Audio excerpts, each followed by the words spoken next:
From WVLT, you're watching Kelsey Lair and Kyle Granger on Local 8 News. 7:29 here. Thanks for joining us. I'm Kelsey Lair. And I'm Kyle Granger. 7:29, as she said, but that means we're already on the warm side. Don't look at the time and think that it's not happening. I know. I'm very grateful to be inside with some air conditioning right now, but I know later it's just going to be scorching out there. We have a warm afternoon. This is one of the days you hope that we miss the forecast, but I don't think that's going to happen. We're not going to be off that much. A sunny start on the outside. You're going to look outside and say, no clouds, lots of sunshine. Yeah, doing pretty good. So here's the temperatures at 64, Knoxville, Maryville, Sevierville, Kingston, Oak Ridge.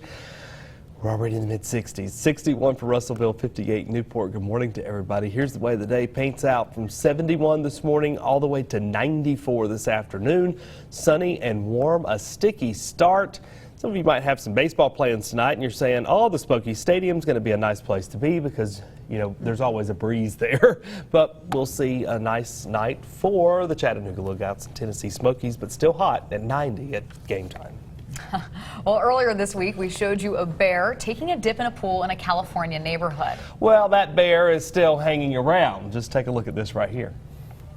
A female bear has made her way into a tree in the 2900 block of a Glendale, California neighborhood. People from the neighborhood that say she was eating a dead deer when the game warden showed up and then climbed up into the tree. And Animal Control says this is the same bear that took a dip in another pool earlier this week before heading back into the hills. She was actually tagged when she wandered into a Pasadena neighborhood last month. And a stray pet was brought to an animal shelter, which may not seem too strange at first. Well, this is the rest of the story, as some would say. Just take a look at this guy. He's got the ears of a rabbit, the nose of a donkey, and how about the body of a guinea pig? You just have to take a look at this to see it. Like a mythological creature. Yes, this guy is a Patagonian Mara. Workers in Eugene, Oregon say that he was found as a stray last month wandering around the streets of Eugene. Now, his name is Chupacabra, and you can bet it was a bit of a surprise for the animal service workers who picked him up. He's definitely one of the more exotic animals that we've cared for here at the shelter. We haven't gotten in any of these before, so it's been a new and fun experience for us. He is so cute. Well, at this point, no one has come forward to claim him, so the shelter is making arrangements to find him a fitting home. One potential home for him is the Oregon Zoo. Jacqueline says the shelter and the zoo are working out the details right now, hoping to move the Mara as soon as possible. And the Tony Awards are tomorrow night right here on WVLT, and East Tennessee is getting into the spirit of Broadway. Let's get it going on. One of our favorite moments from the week is a story from Brittany Nada. Now, she did this story with this family, and take a look at their musical love for Hamilton. Hamilton at the Constitutional Convention. Alexander Hamilton, waiting in the wings for you, waiting.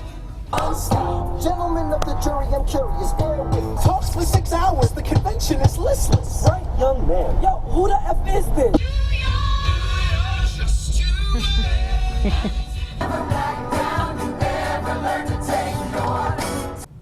Well, if you want to see more of the Muldrows, just go to local8now.com. What a talented family. You saw her sitting there. She was like, am I really hearing this? I know. Yeah. James Corden is gearing up to host the Tony Awards on Sunday. Corden is the host of the Late Late Show on CBS, and he also happens to be a Tony Award winner himself. But get this, he admitted earlier this week that he's very nervous about hosting. The 37-year-old British TV host told The Hollywood Reporter that he felt honored to be asked. Well, have you ever heard of wheelchair lacrosse? It's something that a group in Oregon is holding a tournament for the very first time. Yeah, yesterday, disabled veterans from the Milwaukee Veterans Affairs competed alongside able-bodied athletes, including some Marquette University lacrosse players. Dr. Kenneth Lee, an Iraq veteran and doctor at the VA, approached the team to start the partnership about a year and a half ago. Since then, it's taken off. Participants say this is a life-changing experience for both disabled vets and able-bodied college athletes. It's a great avenue to get them back on their feet per se, and get them rolling again, and become sort of self-aware that they can do more than just wheel around.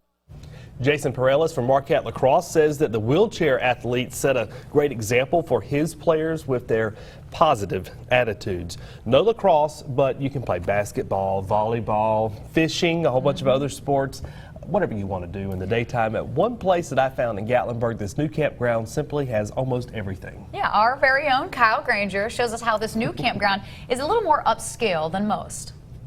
This is an all-new camping experience here in the Smokies. Greenbrier Campground, now open just outside of Gatlinburg. As you can see, the kids jump off the rock. They love to hang out here and swim, and it's just a beautiful place for friends, for family, for couples. From family water activities to kids activities on land. After being open for 60 years, the Greenbrier Campground now has new owners, and they've added a lot of family fun. So there are a lot of people who have been coming here since they were very, very young, and we like for them to come back now that we've done all of this work. The campground is literally an island with water all the way around it, giving you plenty of fishing and other recreation opportunities. We like to say it's a rustic type of setting because it is, but we also have everything that your heart could possibly desire, from Wi-Fi to cable. And inside the store, you'll find about anything else you need. You can literally spend your entire vacation here at Greenbrier Campground. And one of the neat things about this campground, it's pet friendly, so bring your furry family members as well. Reporting in Gatlinburg, Kyle Granger, Local 8 News. In all, the campground has 99 different camping sites. We've got information for that on our website, local8now.com. And Kyle, do any of those campgrounds have air conditioning over there? Because I think they might need that for this weekend. There's other place that you can do glamping, and they actually have air conditioners in the tents. My kind of camping. Yeah. little different, yeah. But different places. Welcome to the community. If you're visiting with us in one of the campgrounds today, it's hot, so we'll be wanting some of those ways to cool off. Let's step on the outside and check things out from the Look Rock camera in the Great Smoky Mountains. The sun's officially up. We have the blue skies, but you can see the sun beaming through here in the very corner of your screen. No clouds to talk about today or tomorrow. We'll have a few more, but then Monday's really the next best chance for maybe a stray shower. 60 right now. Good morning, Crossville. 64, Oak Ridge, Knoxville, Sevierville, Maryville. 64 running rampant everywhere this morning. Also in Kingston, 62 for Russellville. Good morning to everyone in Greenville at 62 as well. We're clear on the live Doppler, so that's checking out with what we saw on the camera. We spread the picture out. We got high pressure in control across the southeast, bringing us a southwesterly flow today. That's going to continue for tomorrow as well, but it's pretty calm. The winds are going to be on the lighter side. Notice only at about 5 miles per hour. We're warm to 89 in London, to 90 in Williamsburg, it's 92 in Middlesboro, along the plateau, 89 in Jamestown, to 90 for Oneida, 91 in Wartburg, 95 for Knoxville, Oak Ridge, 90 in Maynardville, 92 Dandridge. We keep the sunshine around in the Smokies, maybe a stray pop-up in the highest elevations from Gatlinburg to Cosby, where we'll be at 84, Sevierville at 91, Maryville's at 91 as well. Sunday, 93, once again, hot, humid, maybe a stray shower. But then the best chances for rain, a 20% chance is what we're putting in the forecast for Monday and Tuesday, and then 40% Wednesday through Friday. Friday could be a little more on the wet side. We'll look at that as the week progresses, but definitely we're on the hot side with temperatures in the 90s. Drink plenty of fluids if you're out and about this weekend. All right, thanks, Kyle. Well, Tennessee is known for a lot of things, the Vols, whiskey, the mountains, but maybe we can add glass to that list. It turns out there is a very good possibility the windows of your car or truck came from right here in our own backyard. Local 8 News reporter Kyle Warnke explains in this week's Made in Tennessee. Well, the next time you get into your car, look into the corner of the window. And really, it could be any window in almost any car that's on the streets. Look for the little black word. If that word says Carlex, you're looking through glass that was made in Tennessee. Carlex has been here 25 years now, and we make automotive glass for all the way around the vehicle, the windshield, the side windows, and the back window.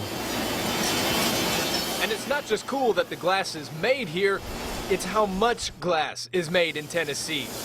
Every day, they're cutting 30,000 windows. The glass comes to life at the company's Von Orr, Tennessee manufacturing plant. It starts as a giant sheet, and then it's cut down to the size and shape to fit your car. It's then put through the grinder to smooth out the edges. Then it goes into the furnace. Not only is it really loud in here, it's really hot too. The temperature inside our furnaces is pretty close to the same as what's inside a volcano. Like really, really hot. So when you're talking about 1,500 degrees Fahrenheit temperatures, it takes a lot of power to heat things to that temperature. If you turn one of our furnaces off, it literally takes a full day to cool down. These furnaces are also where the secrets of the company are held. The glass has to get hot enough to bend, but not so hot that it melts. If you heat glass to the temperature that it's soft and pliable, that also means that anything that touches it is going to leave a mark. So one of the tricks is how do you get the glass to curve and form in the shape you need without touching it. And I won't say how we do that, but there's several ways that it's done, and that makes it unique to the glass industry. And even though robots help make things move a whole lot faster, it still takes plenty of human interaction to make sure things are done right. And every piece is inspected by hand before it gets shipped off. Because not only do you need to see clearly, you also need to stay safe. A big part of why Carlex Von Orr is different is our people. The people that we have in this facility are dedicated to their work, dedicated to the quality of the product that we make. So check out your Ford, Nissan, Subaru, Hyundai, or Kia windows. Look for that little word that says Carlex, because it is a big deal for Tennessee. It's a sense of pride for this area, for this community, as well as the state of Tennessee. For Made in Tennessee, Kyle Warnke, Local 8 News. Coffee, cakes, and eclairs sounds like a French cafe, right? Well, it's something Local 8 News reporter Danny Roberti came across in India. In about 3 minutes, she'll explain why the bakery is about more than just sweets.